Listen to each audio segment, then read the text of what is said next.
Tony Miles, I hear you about Gabe Davis, who went to UCF and is probably going to be, a second or third round draft pick now. I get it. But you cannot take everybody. You just can't. And it is great for Gabe Davis that he hit the kind of improvement that I think everyone would say that he needed to get to this level. But you're not assured of that in life, whether it's here, there, or anywhere. Correct. And you have to make a value judgment sometimes. And look, sometimes you're going to hit and sometimes you're going to miss. This is like back in 2000, what was that? 13, 14, 14 recruiting class, when Miami made the choice not to go after Sky Moore and to put all of their eggs in the Matthew Thomas basket. To go along. And Jermaine Grace, because I worked at Miramar then, I hosted the National Signing Day thing. I knew Country. I knew he was coming to Miami. Everybody knew that. So he's like, cool, we got Jermaine Grace coming from Miramar. I know he took another couple of Wait, Cam, hold on. Do you know my two oldest twin brothers, Delvin and Telvin Arnold? Hell yeah, I know Delvin and Telvin. Yeah, those are my oldest twin brothers. Oh, yeah, I remember them boys. That's I thought, because when you said that you had worked there that long, I was like, maybe he knows twins. Like, I was there and I announced all the football games and everything. Yeah, I know them boys. Wow. Yeah, man. They helped raise your boys. So okay. Leaving, because they left American to come over. Yeah, I remember that. And they swear by Country. And he was different. Jermaine Grace's Country, for those who don't know who we're talking about. That was his nickname from forever. Toddler all the way up. Yeah, all the way up. And man, when he came to Miami, I was super amped because that was the exact same day that because he was 2015, right? So we had been having an issue recruiting. Yeah. And we had an issue recruiting at linebacker for a minute there. And every time we got excited, you had Big Six. It was Matthew Thomas at the time. And he was, if you could pencil anybody in Miami Hurricane, it was Big Six. So every picture, sit back throwing up you. He was everybody called him Jesse Armstead or whatever. He was big, fast, hard hitting, and it wasn't like he picked Alabama or picked the Florida or USC that kind of came out of nowhere late towards the end. He picked our biggest rival. And if you ever watched the video when he committed at BT Dub, it was like, huh? Okay. Right. That hurt my heart. That just hurt me because, like I said, this is when I was in it because I graduated in 14. So these were the guys that I looked up to. These were the guys I went to camps with. These were the guys I battled against. I obviously wasn't as good as these guys, but they still were the people that I knew. I built relationships with them, went to camps with them. And he swore. Anybody that asked, man, I'm going to the U. I don't even know why I keep asking. Like, I'm going to Miami. But then it got quiet on that, first of all. And then, like I was saying, originally, sometimes you have to make a choice.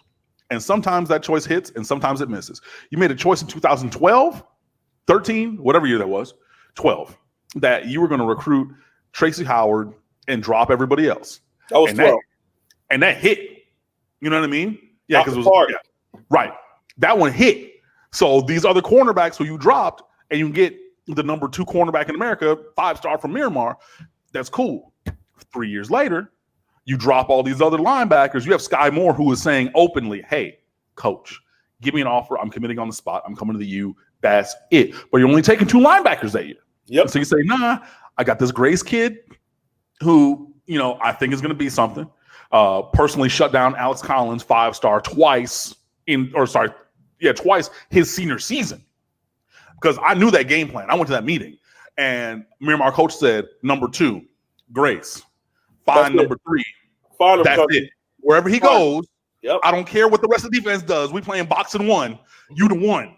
Go find him and stop him. And he did it twice. So you're saying, okay, I got this kid. And everybody, like Wholesome saying, oh, we're going all in on Matt Thomas. We're going all in on Big Six. Cool. Then you miss on 6. And now the choice hurts you because it didn't hit like the Tracy Howard one did. So then what do?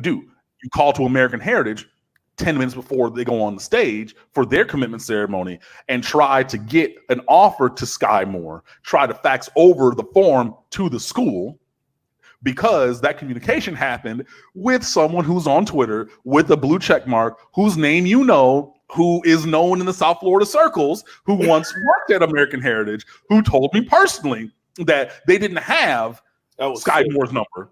So they called this other person's number looking for Sky Moore on signing day because the choice had previously been made. We're good to let Sky Moore walk because we're going to get Matt Thomas. But that didn't end up coming through. You know what I mean? So like eventually, like choices have to be made. Mm-hmm. And come hell or high water, you got to live with it. If you hit, great. Then I think it was a good choice. And you execute the plan to secure that guy. But if you miss on it, you first of all have to be ready to roll with the punches and have a contingency plan. It cannot be weird.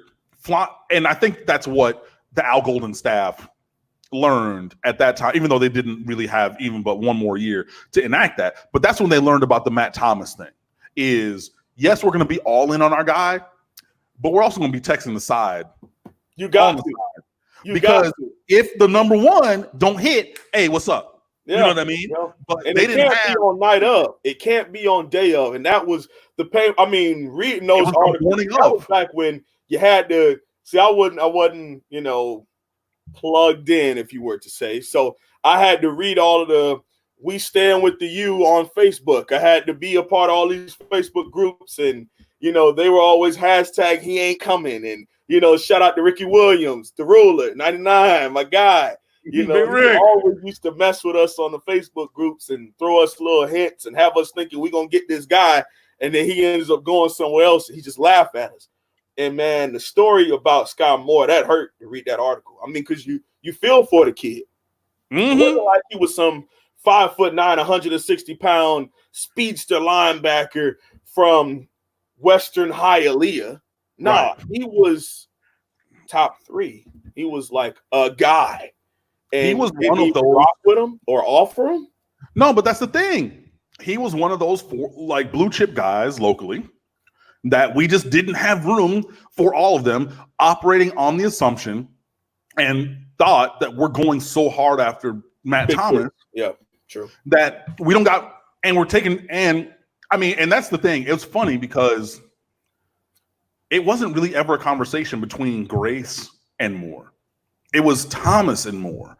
You know what I mean? Because like Grace was so locked in, and everybody pretty much knew that. They're like, okay, cool. This is the one that we're fighting for. So we'd rather fight for the top 10 player in America that we think is going to come here than what, you know, it's like that was that one scholarship slot. It was really interesting to see, especially in real time. And then going back and looking at it again,